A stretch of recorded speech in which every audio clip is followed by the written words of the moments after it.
Welcome back to my channel. Yeah! Okay, we're gonna make ribs today. Okay, we got these ribs from Costco. It does come with 3 racks of ribs. These are pork spare ribs. See, it comes with 3 big ribs. And then on the side, I am gonna make some macaroni and cheese. Okay, so I went and I laid down 3 foils. So we're gonna use this to wrap up our ribs. I went through our cabinet and we have Killer Hog's barbecue rub. Okay, and then I got this too. I like to use the 0 sugar barbecue sauce.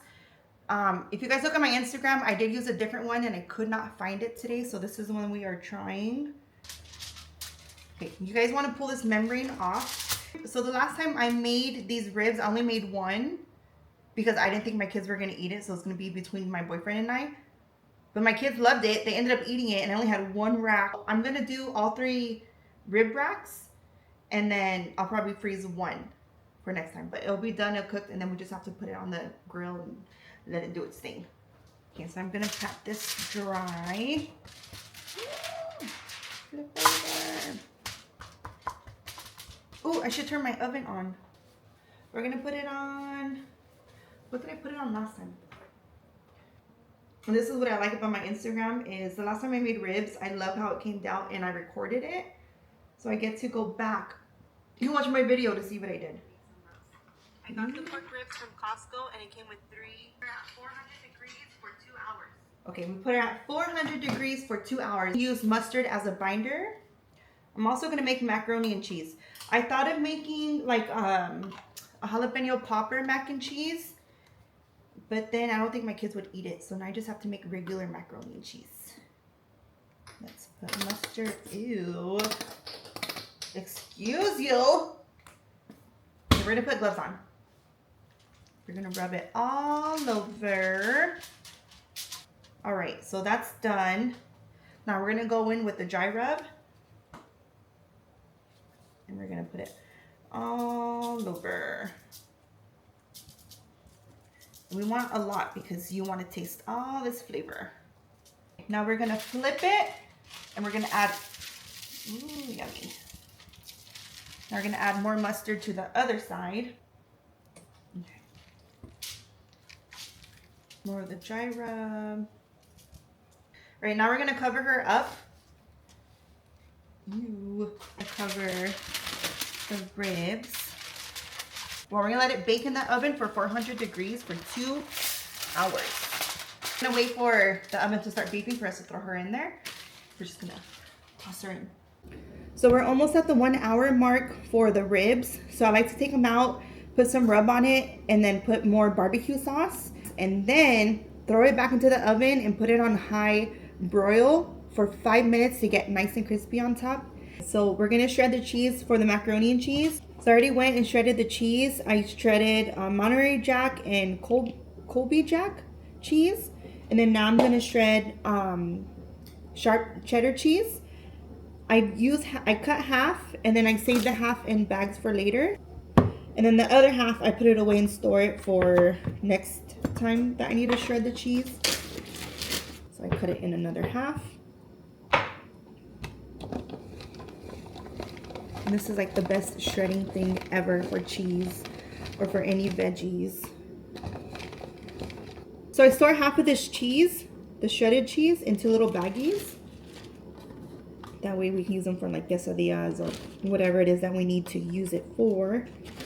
And then the other half I'm going to use for the macaroni and cheese. So I have all 3 cheeses. So sharp cheddar cheese, Colby Jack cheese, Monterey Jack cheese, and then my blocks of cheese. So now this cheese, the sharp cheddar cheese, is going to go into our bin right here. I forgot to push the record button, but I added half a carton of heavy whipping cream into here and then a cup of regular milk into here. So now we're just waiting for that to get warm. And then I like to use Velveeta cheese. I don't do the whole like flour roux thing because I feel like it makes my macaroni and cheese kind of hard as it cools down. And the only way it's creamy is if you warm it up, and I just don't like that. So I don't put the flour, but I put some of the Velveeta cheese. I'll probably put maybe a quarter of it in here because we are adding a lot more cheese into here as well. Okay, so this is already cooking down. So now I'm gonna add the Velveeta cheese and, ooh, caught it. So I like to put the Velveeta cheese into like little pieces because I feel like it helps melt it faster. Let that get a little hot. And then we'll add the other cheese. So I just pulled the ribs out. We're gonna add barbecue sauce to the ribs. Ooh, hot. Oh my God, you see that? Okay, now we're gonna add the barbecue. Okay. Add barbecue. Okay, we're gonna let this cook for another 30 minutes and we're gonna leave it open. We're not gonna cover it. I'm gonna add more of the dry rub on top. It looks pretty.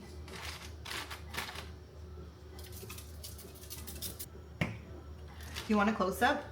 Okay, so here is a close-up of how it looks like. It looks so good. Okay, so the Velveeta cheese has already melted down. So now we're gonna add all the cheese that we grated. We're just going to mix it until all the cheese is melty. Okay, and I'm gonna turn it on low a little bit because I don't want the cheese burning because it will burn. So usually when I make my macaroni and cheese, I like to layer it with a little bit of like chunks of cream cheese. But my kids are getting bigger and when I do that, they don't like it. So I'm gonna blend it in with the rest of the cheese. And I'm only gonna use half of the Philadelphia cheese, the cream cheese. Okay, so here's half of the cheese. And I'm just going to add little pieces of it because it does mix faster, or it does melt faster. Okay, now we are going to mix the cream cheese in. Let's do a close-up of the macaroni and cheese, well, of the sauce right now. So this is how the sauce is looking so far. These are still chunks of cream cheese. So we're just gonna keep mixing and let that melt down, and then we're gonna add all the seasonings. So these are the seasonings that I'm gonna use for the macaroni and cheese.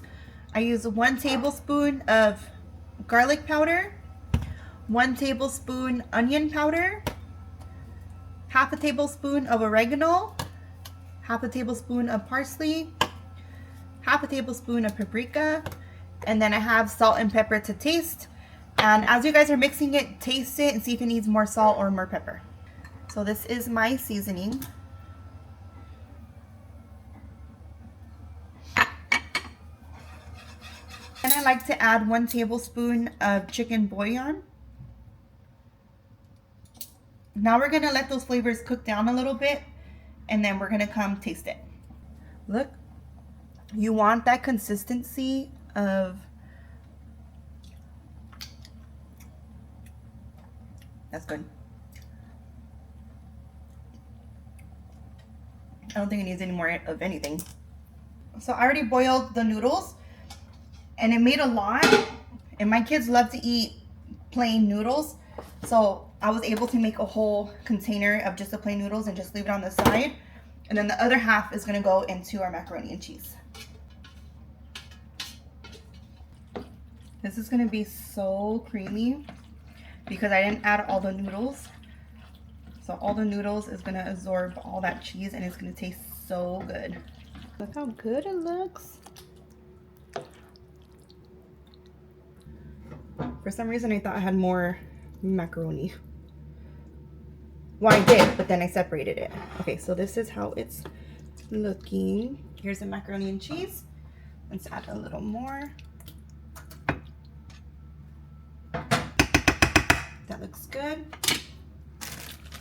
Now we're gonna add some cheese. We're gonna add all 3.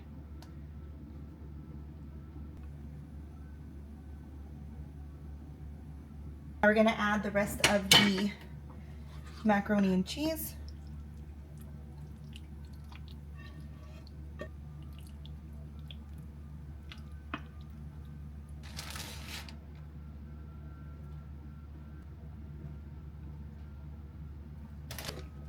Okay, and the best part is I love to use these crispy fried onions. I feel like this is Ugh, it makes the macaroni and cheese taste so good. Onto half.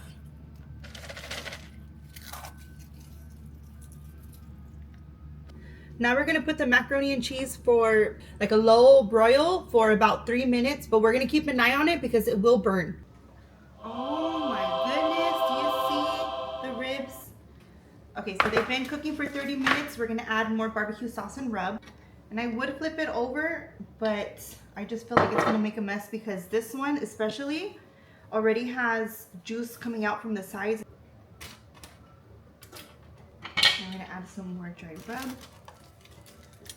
Once we're done with the 30 minutes, we're gonna bring her back out, put more barbecue sauce and rub, and then we're gonna put her back into the oven. So I just pulled the ribs out of the oven and they broiled for 5 minutes. Okay, now I'm waiting for the macaroni and cheese. Since it was my first time doing the macaroni and cheese with half onion and half just cheese, when I put it in the broil, it burnt the onion, and then I just threw it back into the oven. We're just gonna bake it. We're not gonna broil it. So this is how the macaroni and cheese turned out. See, it did burn a little bit and I put it back into the oven just to bake. You see how cheesy it is? Oh my God, the kids are gonna love this. Okay, well, thank you for cooking with me, and I really hope you guys try these recipes. Let me know if you like them in the comments below, and I'm about to go eat, so I'll see you back with another video. Bye!